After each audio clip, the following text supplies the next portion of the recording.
مہمانوں کا تعارف کراتے ہیں. سب سے پہلے ہمارے ساتھ موجود ہیں جمیل یوسف صاحب, سابق سربراہ CPLC. Thank you very much sir for joining اس. سلمہ مراد صاحبہ ان کے ساتھ موجود ہیں, سماجی رہنما ہیں. ان کے ساتھ سلامت علی خان صاحب غزل گائک ہیں یہاں پر موجود, اور سیما غزل صاحبہ ڈرامہ نگار مصنفہ. ان کے ساتھ پروفیسر سحر انصاری موجود ہیں, شاعر اور ادیب, اور نیر اجاز صاحب یہاں پہ موجود ہیں. تمام افراد کا میں شکریہ ادا کرنا چاہوں گی, اور جمیل یوسف صاحب گفتگو کا آغاز آپ سے کرنا چاہوں گی.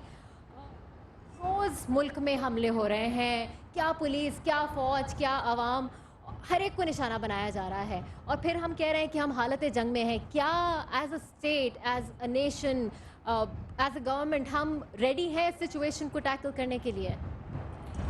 بات ریڈی ہونے کی نہیں ہے. آج پاکستان نے 10 سال میں تقریباً 30,000 سیولینز مارے گئے ہیں, اینڈ اباؤٹ 2-3,000 فورسز کے لوگ مارے گئے ہیں. تو ہمیں بڑی سوچنے کی بات ہے کہ ابھی assets of Pakistan have been attacked. یہ 2 ایئر کرافٹس نہیں ہیں, یہ ایئر کرافٹس کو لینے کے لیے تقریباً 7-8 سال 10 سال کی جد و جہد سے آپ کو ایئر کرافٹس ملے ہیں. جب پاکستان کے ایسٹس کو ہٹ کریں گے تو اٹس اے وار آن پاکستان. تو یہ سیولینز کو خیال رکھنا ہے. آپ کمپیئر تو کریے, آپ کے کچھ لوگ یہاں سے بامبے کو اٹیک کیا, وہ پورا ملک ایک جیسا تھا, چاہے وہ جرنلسٹ تھے, چاہے وہ سٹیزنز تھے, چاہے وہ پنڈٹس بیٹھے تھے نیو یارک میں تو وہاں سے دعائیں مانگ رہے تھے. ہم کیا دیکھ رہے ہیں لاسٹ 3-4 دن میں؟ Criticism, criticism, criticism. ہم نے لال مسجد کا واقعہ دیکھا, کیوں T V channels Lal Masjid کو واپس نہیں دکھاتے ہیں؟ ہم نے وہاں راکٹ لانچرز دیکھے, کلیشن کارپس دیکھے, ڈنڈے دیکھے, ایسا لگ رہا تھا جوڈو کراٹے کا اکھاڑا چل رہا ہے, مدرسہ نہیں ہے. ہم سب کہہ رہے چائنیز وومن کڈنیپ ہو کے آئی تھے, ہم ابھی بھی, اور وہ بیل آؤٹ ہو سچویشن گئے. لیکن جب ہم 9/11 کی بات کرتے ہیں یا ممبئی اٹیکس کی بات کرتے ہیں, جمیل یوسف صاحب انہیں باہر سے اٹیک کیا گیا, ہمارا دشمن تو گھر کے اندر بیٹھا ہوا ہے اس وقت. نہیں, یہ باہر کے اٹیکرز ہیں جو آپ کو انفلٹریٹ کر چکے ہیں امیجیٹلی آفٹر افغان وار. یہ جتنے 9/11 کو اٹیک کیا یہ پاکستانی تو نہیں مگر تھے, انہوں نے کینسر کی طرح ہمارے معاشرے کو بھی تو متاثر کیا ہے نا, ذہنیت تو بنی ہے لوگوں. سلمہ مراد صاحب اب یہاں پہ موجود ہیں, آپ سے بھی پوچھنا چاہیں گے, ہر روز ہم سنتے ہیں وزیر اعظم, ہر کوئی کہہ رہا ہے کہ وی آر ایٹ وار. اب تو ہم یہ سوچ رہے ہیں یہ کون سی وار ہے؟ وار تو 2 سائیڈڈ ہوتی ہے نا, اگر ہم پہ حملہ کیا جاتا ہے تو ہم بھی حملہ کرتے ہیں. یہ کون سی وار ہے جس میں ہم نہتے کھڑے ہیں, اپنی فوج مروا رہے ہیں, اپنی پولیس اہلکار مروا رہے ہیں, اپنے شہری مروا رہے ہیں؟ اگر یہ وار ہے تو ہم کیوں نہیں جواب دے رہے؟ میں بس ایک چھوٹی سی بات کرنا چاہ رہی ہوں کہ اگر ہمیں اپنے ملک سے پیار ہے تو ہمیں ہمارے آرمڈ فورسز, ہماری نیوی, ہمارے پولیس کا ساتھ دینا چاہیے.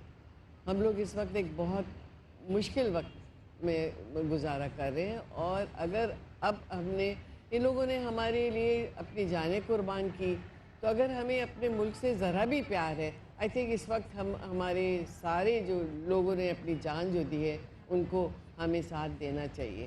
اور یہ ملک ہماری ماں ہے, اور اتنی چھوٹی سی قربانی ہم اپنی ماں کے لیے نہیں دے سکتے. I think it's time that we all think کہ ہم اپنی ماں کے لیے قربانی دیں, اور یہ جو دہشت گردی ہو رہے ان کا ہم ساتھ نہیں دیں, اور اس کی مذمت جہاں ہو سکے کریں. سلامت علی صاحب, آپ کچھ کہیں گے؟ لیڈرشپ کا فقدان ہے ہمارے ملک میں. میرا خیال ہے کہ واقعی لیڈرشپ کا فقدان ہے. کوئی صورتحال پبلک کے سامنے واضح نہیں ہے, اور ہمارے کانفیڈنس کو روز شیٹرڈ کیا جاتا ہے. میں سوچتا ہوں کہ ہماری قوم میں کانفیڈنس رہا ہی نہیں. اداروں کی کارکردگی کو آپ دیکھیں, مجھے ایک بات یاد آ رہی ہے کہ خروٹ آباد کے ایک واقعہ ہوا جو 5 معصوم لوگ مار دیے گئے, اور ایک پولیس والا مری ہوئی عورت کے گلے سے ہار اتار رہا ہے. یہ ہمارا کردار ہے, یہ ہم لوگ ہیں, یہ کیا ہے؟ یہ بربریت نہیں ہے ہمارے اندر تو کیا ہے؟ یہ سوچنے کا مقام ہے کہ یہ صورتحال ہمارے میں کیوں آئی. یہ ہمارے 60 سال کی 62 سال کی پرابلمز ہیں. جو لیڈر ہمیں لیڈ کر رہا ہے یا لیڈ کر رہے ہیں یا کرتے رہے ہیں, انہوں نے کبھی اپنے کردار سے اس ملک کو اون نہیں کیا, اس ملک کے لیے کام نہیں کیا, اس پبلک کے لیے کام نہیں کیا. ہم اتنے کمپلیکس ہو چکے ہیں, اتنے خوف میں مبتلا ہیں کہ ہم ٹرسٹ ہی نہیں کرتے ایک دوسرے پر. ہمارے آفیسز کا حال کیا ہے کہ جو کرپٹ لوگ ہیں, جو رشوت لے رہے ہیں یا جو میرٹ کو ڈی گریڈ کرتے ہیں, وہ ایک صف میں کھڑے ہیں اور جو ایماندار اور محنت کرنے والے لوگ ہیں وہ اکا دکا ایک طرف کھڑے ہیں. یہ تو ہماری سوسائٹی کا حال ہو چکا ہے. میرا خیال ہے اس کا حل یہ ہے کہ ہمارے لیڈران صاحبان کو ایک بہترین ایک کریکٹر جو ہے وہ پورٹریٹ کرنا ہوگا اس قوم کے سامنے, تاکہ اس قوم میں کانفیڈنس پیدا ہو. کیونکہ لیڈر بنیادی طور پہ سب لوگوں کے لیے ایک سمبل ہوتا ہے, قوم کے لیے سمبل ہوتا ہے. اور اگر وہ سمبل ہی کمزور ہے, کمزور فیصلے ہیں, اور خام خواہ کی سیاست کو نام دیا جاتا ہے, خام خواہ کی ڈیموکریسی کہا جاتا ہے, میرے خیال میں یہ بہت ظلم ہو رہا ہے اس پبلک کے ساتھ, جو بالکل ایک خوف کی حالت میں رہ رہی ہے. سیما غزل صاحبہ, آپ بھی اتنی مایوس ہیں, ایک رائٹر کا ذہن تو عکاس ہوتا ہے معاشرے کی, آپ کیا سمجھتے ہیں؟ رائٹر جو ہے وہ ہمیشہ کوشش کرتا ہے, اس کی خواہش ہوتی ہے کہ وہ امیدیں جگاتا رہے, لیکن جو حشر اس ملک کا, اس گھر کا اور ہمارا ہو رہا ہے, اب ہم یہ سوچنے لگے ہیں کہ ہم کب مریں گے. ہم پاکستان کی جو ایک پہچان تھی ختم ہو گئی, پاکستان کا جو ایک حوالہ تھا وہ ختم ہو گیا. 75 کی وار اگر آپ کو یاد ہوگی, لاہور کے لوگ ہاکی اور ڈنڈے لے کے نکلے تھے اور انہوں نے اس وار میں, جنگ میں بھگایا تھا. عوام نہیں, لیڈرشپ ہماری خراب ہے, ہمارا ہر ادارہ کرپٹ ہے. آج ہمیں جواب دیجئے, ہم نے ہمیشہ فوج پہ فخر کیا, کہاں ہے ہماری فوج؟ یہ جو سارا کچھ ہو رہا ہے سارے اداروں پہ کیا جا رہا ہے, حملہ ہو رہا ہے, لوگ روز مر رہے ہیں اور انہی اداروں کے مر رہے ہیں. اس کا مطلب مجھے بتا دیجئے نا. اور یہ کیا کر رہے ہیں, یہ کیا کب تک مطلب آپ سلامی دے دے کے ہمارے شہیدوں کو دفناتے رہیں گے؟ اچھا, نیر اجاز صاحب پہ جانے سے پہلے میں ایک مرتبہ پھر جمیل یوسف کے پاس صاحب کے پاس آؤں گی. سیما غزل صاحبہ خاصی مایوس نظر آ رہی ہے, لیکن اگر ہم بات کریں کہ ہم روز جنازے اٹھا رہے ہیں, کوئی اسٹریٹجی تو ہونی چاہیے نا اس سے نمٹنے کے لیے. کون تیار کرے گا فوج کو, کون کہے گا کہ ان علاقوں میں جا کے آپریشن کریں؟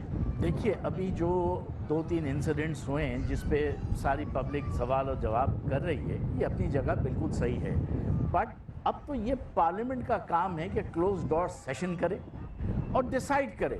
آپ ہتھیار رکھ کے غلامی چاہتے ہیں ان کی کہ سارے ٹیررسٹ ٹیک اوور کر رہے ہیں پورے ملک کو, یا آپ کچھ کرنا چاہتے ہیں.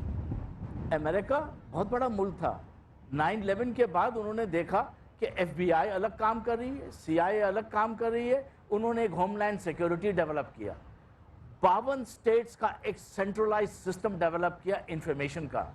انہوں نے 10 مہینے میں آن گراؤنڈ کیا ہے, جو بہت ہی مشکل کام تھا. ہم کوئی ایفرٹ ہی نہیں کر رہے ہیں. کون فورسز اٹیک کرے گا؟ سارا لال مسجد میں SSG کمانڈوز نے, ایک کرنل نے لائف دی, آرمی والوں نے لائف دیا اپنا. ہم نے کیا کیا اس کے 6 مہینے بعد؟ جو آدمی منوس تھا اس کو جوڈیشری نے بیل پر چھوڑ دیا, جنہوں نے جو مرڈررز تھے وہاں پہ آؤٹ آن بیل. ہم نے کیا میسج دیا کہ اگر آپ شہریوں کے پروٹیکشن کے لیے ایکشن کرتے ہیں, ہم ان کے پیچھے نہیں ہیں. آپ مجھے بتائیے, سبق سیکھنے کا مقام ہے. کمیونسٹ انسرجنس فلپینز میں 8 سال لگے, برٹش نے آئرلینڈ میں 30 سال کی جنگ کی, انگولیا وار, سول وار 27 سال, نائجیرین again another 20 years. Sri Lanka میں دیکھ لیں آپ, تامل ٹائیگرز جس کو انڈیا سپورٹ کر رہا تھا, 17 سال کی جنگ ہماری طرح تھی, بٹ ڈسپونڈنسی نہیں تھی, سپورٹ تھا, بیکنگ تھی.